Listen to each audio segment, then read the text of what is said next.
Bonjour à tous et bienvenue sur le podcast J'ai l'œil du tigre. Je suis Claire, la muséographe et scénographe de Fun in Museum. Mon métier, c'est d'aider les musées, les équipements touristiques et tous les professionnels du patrimoine à trouver des solutions pour booster, rendre waouh l'expérience de leurs visiteurs.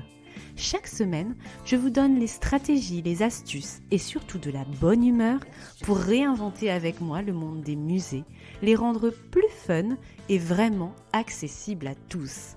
Alors mettez-vous à votre aise, installez-vous confortablement et c'est parti pour l'épisode du jour.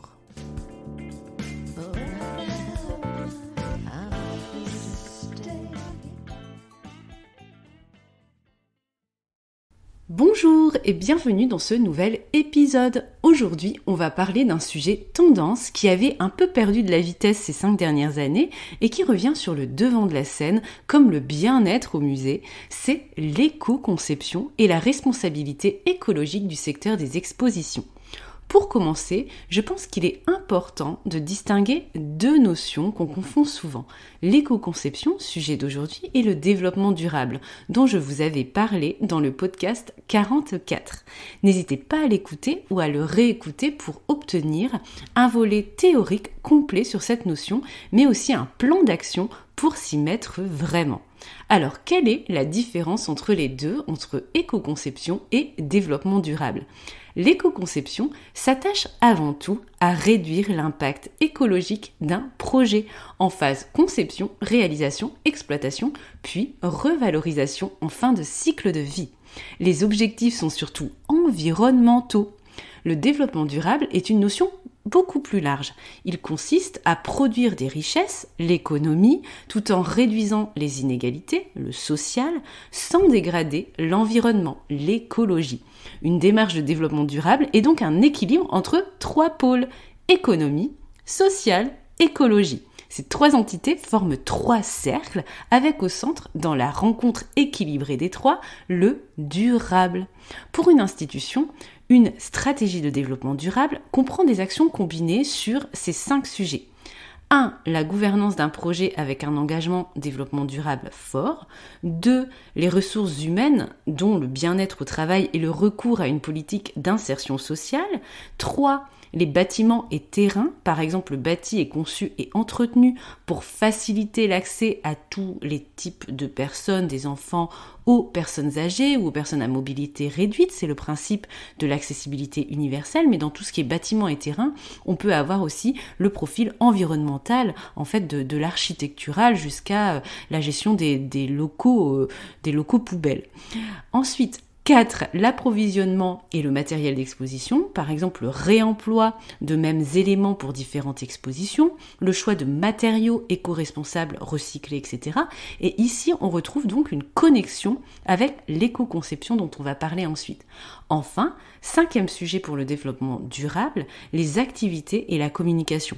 Par exemple, organiser des événements et des expositions hors les murs pour toucher des publics éloignés.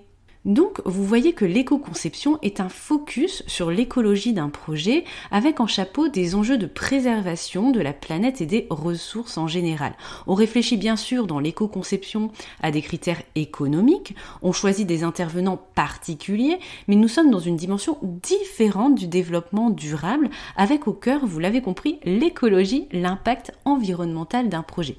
Même si aujourd'hui l'écologie a des enjeux sociétaux et économiques, je pense pour ma part qu'il ne faut pas mélanger les deux notions dans un boogie-boulga commun, comme c'est souvent le cas dans beaucoup d'articles qui circulent sur le sujet.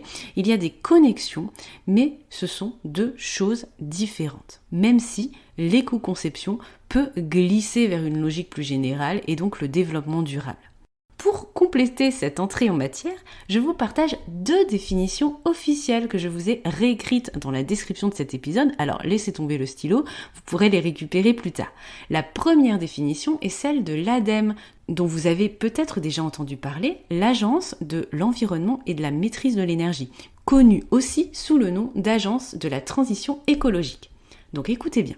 L'éco-conception est une démarche préventive qui se caractérise par la prise en compte de l'environnement lors de la phase de conception ou d'amélioration d'un produit. La deuxième définition à connaître est celle de l'AFNOR, l'Association française de normalisation. L'éco-conception, ou l'intégration des aspects environnementaux dans la conception et le développement du produit, bien et service, a pour objectif la réduction des impacts négatifs des produits sur l'environnement tout au long de leur cycle de vie, tout en préservant la qualité d'usage du produit ou en l'améliorant.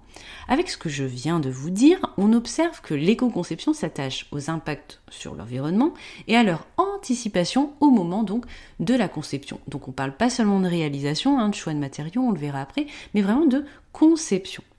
Voilà pour la mise en bouche. Donc j'aimerais vraiment évacuer une fausse idée dans cet épisode.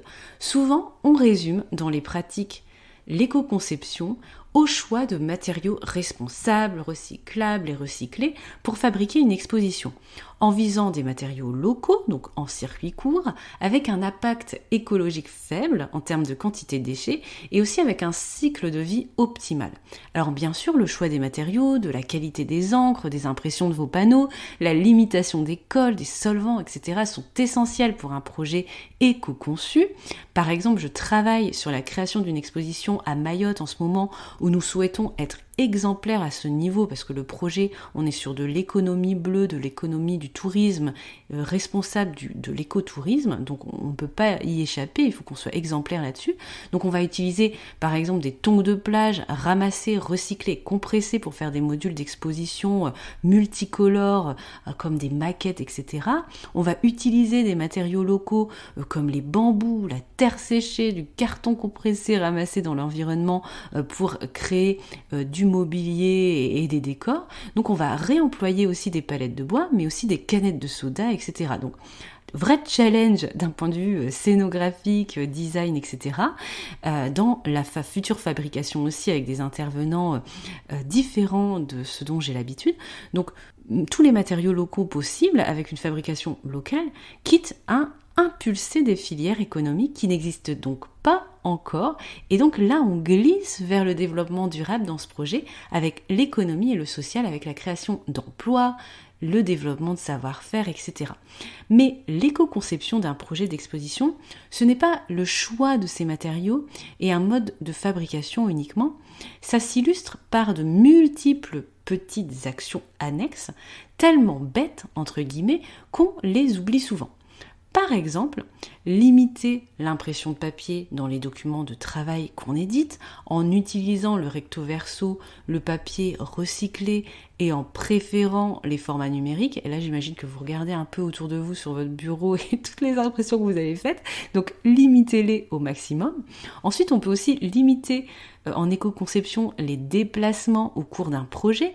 C'est ce que j'essaie de faire depuis la création de Funny Museum en 2016, de faire le maximum de projets à distance, notamment dans l'océan Indien, pour éviter les billets d'avion, les billets de train aussi quand c'est plus près, et préférer les visios qui sont beaucoup plus écologiques. Donc imposer des réunions sur place aux prestataires, ça va à l'encontre de l'éco-conception d'un projet. Donc pensez-y aussi lorsque vous organisez le pilotage de votre projet d'exposition.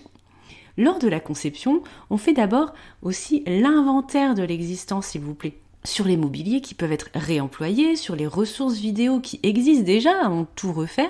C'est ce dont je parlais dans l'épisode numéro 16 sur l'upcycling dans les musées et les expos, souvenez-vous, ou réécoutez-le à l'occasion. Pensez à faire des collectes, des prêts, des échanges de matériel avec d'autres structures d'un même réseau, limiter le recours au neuf et au jetable, notamment pour les expositions temporaires, s'il vous plaît. Ce qui est essentiel aussi dans l'éco-conception, c'est de penser au caractère récupérable et modulable de vos éléments d'exposition. Je vous en parlais justement dans l'épisode 57 sur le museum staging qui s'intitulait « Comment pimper une exposition permanente ?» devenue désuète. Du coup, il faut intégrer dès la création de votre expo avec votre muséographe et votre scénographe, vous en tant que commissaire d'expo travaillant en interne, une réflexion sur son cycle de vie à différents stades, dans 6 mois, 2 ans, 5 ans, etc. Vous pouvez par exemple imaginer des zones modulables à moindre coût, notamment pour les manips, pour pouvoir changer le graphisme facilement, pour faire évoluer le contenu sans refabriquer la manip entièrement. Donc vous pouvez imaginer des choses très concrètes par le simple fait de vous poser la question de ce fameux cycle de vie quand vous imaginez tout ça. À chaque fois que vous imaginez un module, posez-vous la question suivante. Est-ce que cet élément doit être absolument neuf ? Est-ce que je peux récupérer quelque chose d'existant pour le pimper ensuite ? Est-ce que je vais pouvoir le recycler facilement ou le transformer pour en faire autre chose plus tard, etc. Donc toujours réparer au lieu de refaire lors de l'exploitation de votre exposition. C'est vrai que ces pratiques sont très courantes dans le secteur du cinéma, du spectacle vivant, mais moins automatiques dans les secteurs muséal, mais ça avance, fort heureusement, et je compte sur vous là-dessus. Donc à ce sujet, je vous conseille d'ailleurs le podcast très inspirant de Clémence Chiron, Scénographie des possibles, je ne sais pas si vous le connaissez celui-là, qui propose une belle exploration de ce sujet. Je vous mets le lien de l'épisode sur le thème qui nous concerne, l'éco-conception, dans la description et je vous fais un gros clin d'œil à Clémence à cette occasion. L'éco-conception d'une exposition, c'est aussi faire attention à l'environnement créé pour le visiteur. Et oui, bien-être, encore et toujours, vous commencez à me connaître. Bref, pensez au confort acoustique, à l'accessibilité physique et intellectuelle pour tous, à la qualité de l'air en limitant les émanations toxiques ou polluantes avec l'utilisation de peintures écologiques, voire dépolluantes, ne serait-ce sur vos murs, vos mobiliers, c'est un critère bête mais ultra important. Limitez aussi les écrans et soyez vigilants dans la consommation énergétique de vos expositions avec le matériel informatique, les vidéoprojecteurs, etc. Prévoyez des systèmes de mise en veille et de déclenchement automatique. Réduisez aussi les éclairages dans les limites de vos ambitions d'accessibilité. Toujours, souvenez-vous que ce critère lumière est essentiel dans la mini-série sur les 4 handicaps que j'avais fait. Voilà, la lumière et l'éclairage, c'est super important. Donc, essayez de réduire les éclairages, mais pensez aussi tout le temps accessibilité. Voilà, c'est une question d'équilibriste, tout ça. Mais voilà, vous pouvez faire ces mini-actions pour limiter la consommation énergétique de vos expos. Lors de la réalisation de vos montages, privilégiez aussi des chantiers propres avec le tri des déchets, le stockage des projets dangereux, etc. Donc voilà. Regardez bien vos poubelles, faites le tri, même dans des moments de rapidité, etc., comme c'est le cas des expositions temporaires, où on est tout excité, où tout va très vite. Eh bien, pensez aussi, ayez l'œil écologique et éco-conception à ces moments-là aussi. Bref, vous voyez donc que l'éco-conception regroupe de multiples petites actions et gestes, comme celles qu'on peut faire au quotidien pour un tas d'autres choses pour limiter l'impact écologique de nos actions. Et c'est un sujet qui me tient beaucoup à cœur. Je le développe beaucoup dans mes projets d'exposition, mais j'avais aussi envie de vous en faire part sur ce podcast.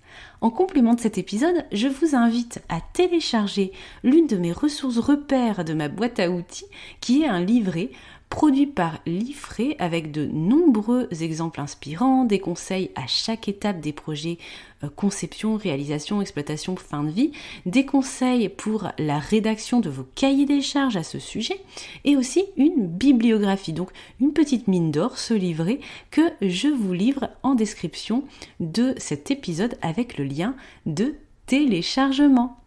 J'espère que cet épisode éco-conception vous a plu et vous permettra de faire évoluer peut-être la pratique de vos expositions. Je vous souhaite une belle journée, matinée, soirée, où que vous soyez. À très bientôt sur J'ai l'œil du tigre. Si tu as aimé ce que tu as entendu et que mes conseils t'ont été utiles, l'annonce qui va suivre peut t'intéresser. Depuis quelques semaines, la plateforme d'écoute Spotify, la tienne peut-être, te permet de poster un avis et de mettre des étoiles sur la page d'accueil du podcast J'ai l'œil du tigre. Alors, si tu veux m'aider à le faire connaître et à aider le maximum de personnes comme toi avec ces conseils, abonne-toi, poste un avis et offre-moi des petites étoiles, 5 j'espère. À bientôt et prends soin de toi.